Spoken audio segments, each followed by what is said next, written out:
ka-budgetarian, we have super duper exciting day today because today we are going to unbox and review what's inside this Givenchy paper bag. Yay!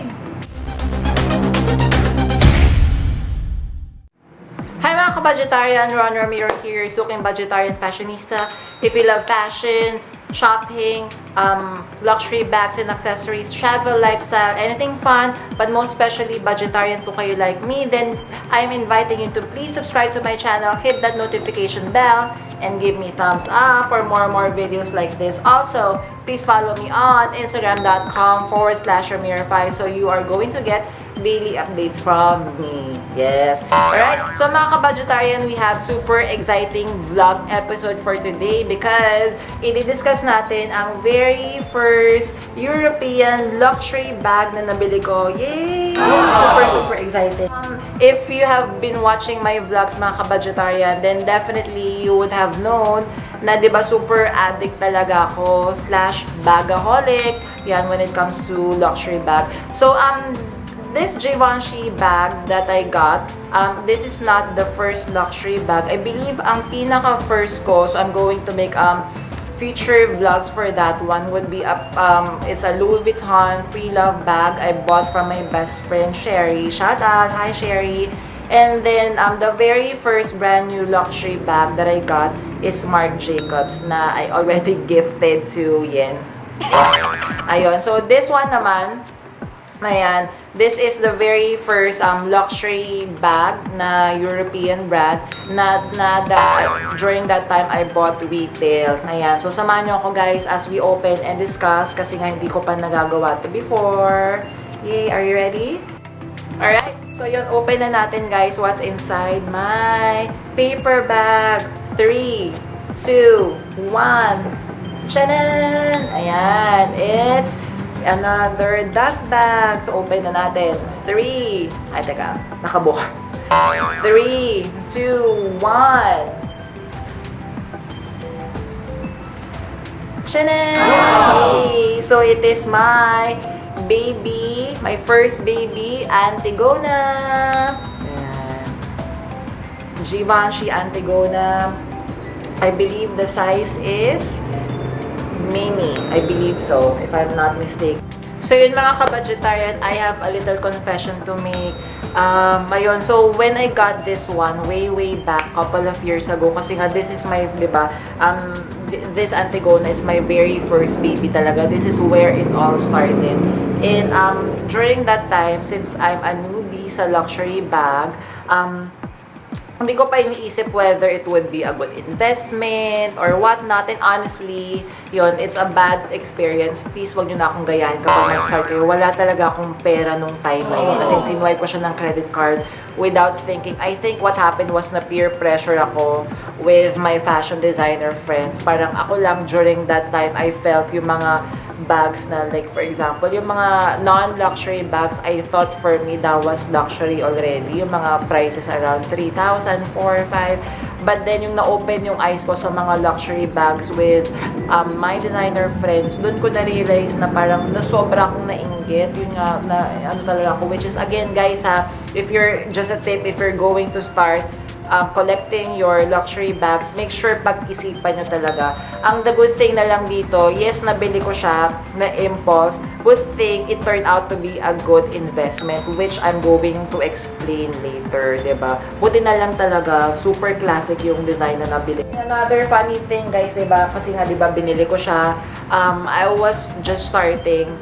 Tapos, ang mahal-mahal niya. So, parang I felt na yung receipt na, ito pakita ko na sa inyo guys wag niyo akong pagtatawanan. Ayan, it's still here. Talagang tinago ko talaga yung receipt. Ayan, tiyanan! Nakikita nyo guys, it's very glossy and medyo matigas. Do you know why? Kasi, nakakaya, this is the first and last time na ginawa ko yata to. Dahil pinalaminate ko siya guys. Ayan, kita nyo. Ayan, ayan yung price niya. Kita ba? Ayan, pinalaminate ko talaga siya guys pag uwi ko. So, I got this one. So, date and time, it's December, ayan, this nakalagay, December 7, 2014. And the retail price back then, it's 74,000 pesos. Diba? And yan, naka-name pa yung sales assistant na tumulong sa akin. So actually, ang laki ng tax, diba? So if you're going to think, it's just around 66,000 and then tax of around 8,000. Ayun, so yun na nga, pinalaminate ko siya. I felt na parang, akala mo nakabili ako ng bahay at lupa. Talagang pinalaminate ko siya, titulo, na parang, tsaran! Diba? Hindi mo na siya mapupunit. And this will be with me forever. So, kinig ko talaga. Siguro, maganda na rin na ginawa ko to since this is my first baby talaga. So, it would remind me how my bag collection started. No? Saya, no? So, anyways, discuss na natin mga ka-budgetarian. This super duper gorgeous bag. Diba, na-mention ko kanina, ano siya, good investment. So, guys, diba, no, nakakatawa, 2014 ko pa siya binili. Pero, diba, super maingat kasi ako sa mga luxury bags. To think, let me just check if nandito pa. Ewan ko kung nalagay ko dito or nasa taas yung mga care cards niya. Kasi, madalas ko nang ginagamit tong ano eh. Diba, meron nakakahiya. Meron pang oil control film. Ano ba yan? So, madalas ko na kasing ginagamit tong bag na to.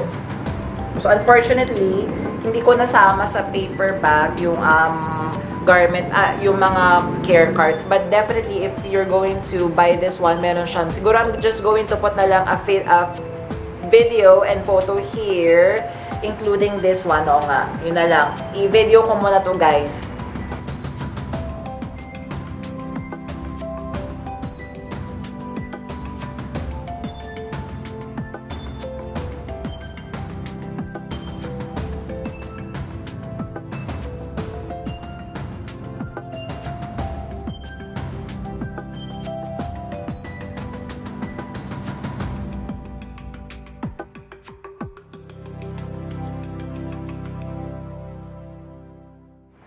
Okay, so maybe what I wanted to discuss first mga ka-budgetarian is why ito yung style na nabili ko during way back 2014. So, ilang taon na yon? 7 years. OMG! And it's December ko siya nabili. December 7. So, happy 7 years! So, why ko to binili? Kasi during, actually, di ba, right now, if you are going to go to any Givenchy store, this is one of their flagship patawag dun, or yung parang styles nila sa Givenchy na classic style siya. So, way back then until now, nag-evolve lang ng very, very light yung Antigona, but it's still the same basically. Same shape, same design. Nag-evolve lang, like for example, kasi ito, medyo classic pa siya, if you would notice. Ayan, yung detachable yung strap niya. Yan guys ha. So, let me just tayo lang ako ng konti. So, you could wear it as a shoulder bag, as a crossbody. So, kapag naka-crossbody, ganyan siya. I love it. Perfect for traveling. Tapos, very easy and very, you know, secure naman yung mga stuff mo. Kasi, tas yung zipper niya, yun, ang lambot-lambot niya. Ayan, di ba? Nakaganyan siya. Or, you could carry it as a handbag. Ayun. So, it's a classic style of Givenchy, the Antigona. So, currently ngayon, their creative director, si Matthew Williams. So, he's the designer for Alex, but he's now the director for the Givenchy. But before that, we have Ricardo Tisci. Then, of course, there's this girl. So, ini-evolve lang nila yung styles ng Antigona. But Antigona would be Antigona, from 7 years ago, from 10 years from now, and so on and so forth. I feel na hindi siya mawawala sa trends. So, it's maybe, I would say, it would be comparable style to the Chanel flap bag or sa DIOR, Lady DIOR bags, or sa Louis Vuitton na mga never full bags. So, parang sila yung mga classic styles na would never go. Kaya ako siya nasabi na, di ba kanina, it would be a good investment. Ayun. Tapos, di ba, good thing, di ba, 7 years ago, the price that I got this one is around 74,000. And if you're going to enter right now to Givenchy and would order this retail, hindi na to bababa ng 100,000. Yeah. Kaching, di ba? Tapos, if you're able to maintain it in a very pristine condition, promise talaga guys, hindi ako nagbibiro. Pristine condition siya, like never used. So, the material of this one, It's calf skin. So, yun. Buti na lang, maingat talaga ako whenever I'm carrying this one.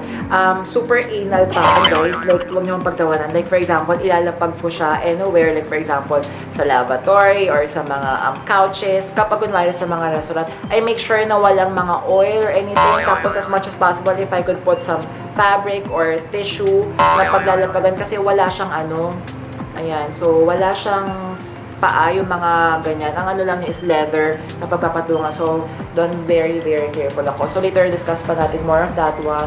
So, this is discuss. So, again, calfskin leather, the hardware, parang ano siya, the hardware, ayan, kunwari nagpo-focus guys, ayan, hardware, it's rose gold.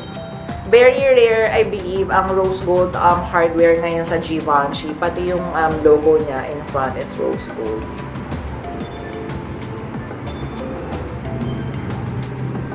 Ayan, assume natin, yes, na nag-focus siya. And then, calfskin material. This is the front. This is the back. And then, sa ilalim niya, guys, ayan, meron siyang dalawang paa as the feet. And then, of course, the strap. The strap is, technically, sa yung year na binili ko to, detachable siya, but medyo mahirap i-detach kasi parang mga stud siya. So, hindi ko na lang siya inaalis. So, currently kasi ngayon, the style of the Antigona, you could just detach the handle with, I believe, yung parang ginaganon lang. Ayan. Tapos, when you open this one, I like this one kasi nga, it would transform again from day to night. So, it also is very, very good when traveling, di ba? Yung pinakita ko kanina, yung kin-crossbody ko. So, perfect yung height, yung length strap na it's not too long, it's not too short. And then, super spacious talaga, guys. Promise talaga. Parang, it has one zipper in front. Ayan. Ay, ngayon ko lang nakikita guys yung ano. So, meron siyang ito. Hindi ko kasi ina-open talaga yun. Ayan. So, meron siyang logo here. Then, may serial number.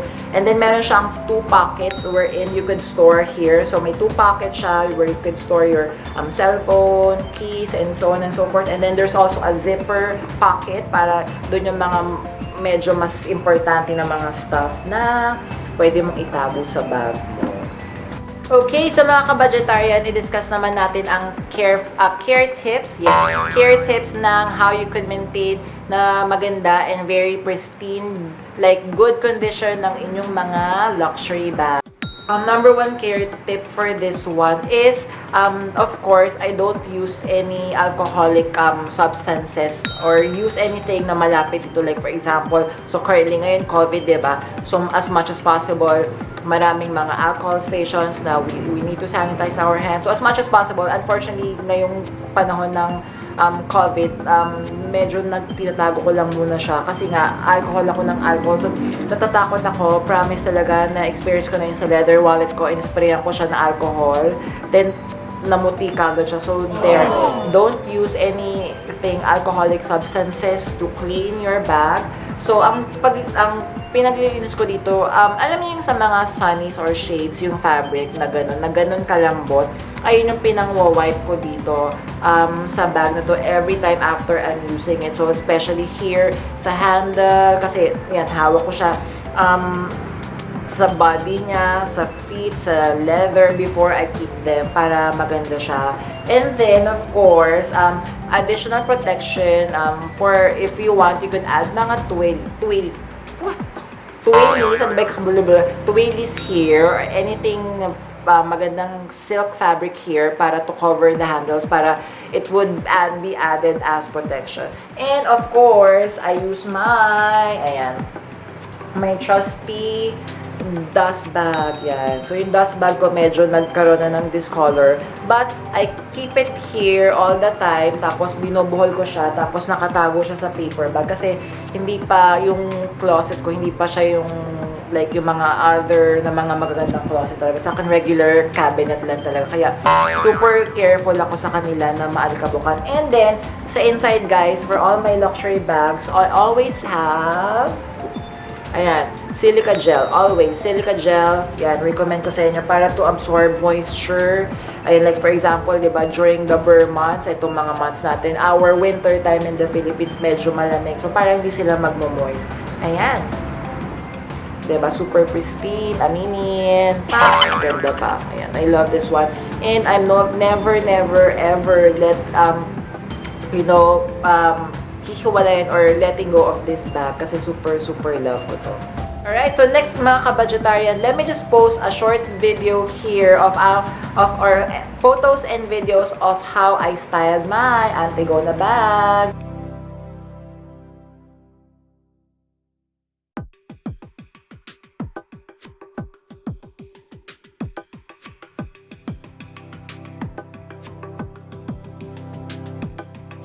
Okay, so last discussion points mga ka-budgetarian, I would like to share some tips sa inyo. Kasi diba nga, this is my very first luxury baby bag talaga.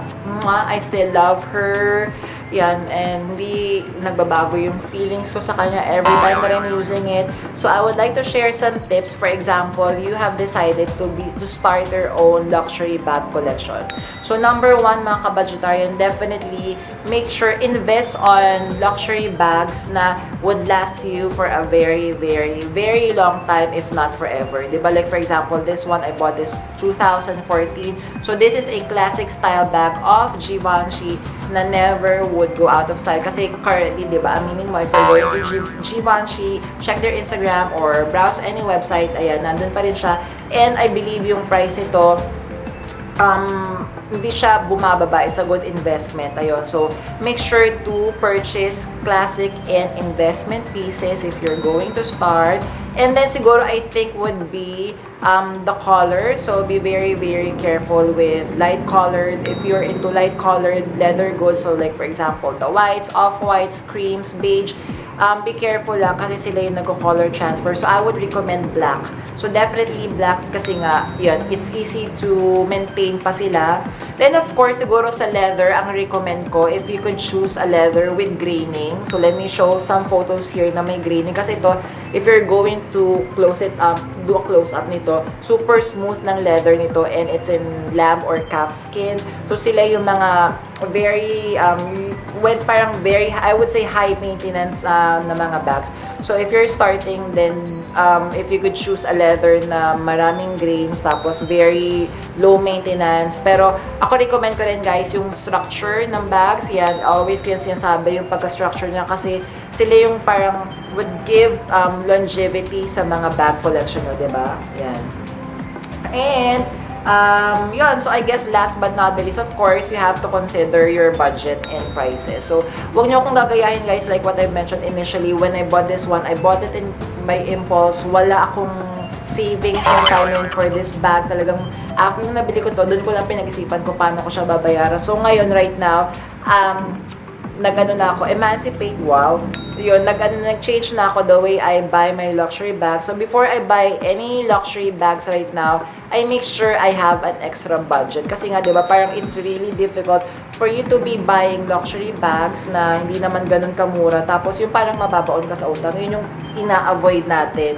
So, if you have extra budget naman, tapos you're able to share pa rin with your family, with your friends, ganyan, then, yun, reward yourself. There's nothing wrong in buying luxury goods just as long as kaya ng ating budget. Ayan. So, before we end this video, I would like to shout out sa isa sa mga subscribers natin na nag-comment. Tanan, si Ron Katagiri. Thank you so much, Ron. If you want to be featured on my vlog, guys, ayan, you know what to do. Comment na. Alright, so mga ka-budgetarian, if you haven't subscribed to my channel, you know what to do. Click that subscribe button, hit that notification bell, and please give me thumbs up for more videos like this. Also, please do follow me on Instagram.com/RamiraFi. Again, super duper thank you. A million times thank you mga ka-budgetarian. Please watch out for more videos like this in the future. Please stay safe always and I will see you soon. Bye!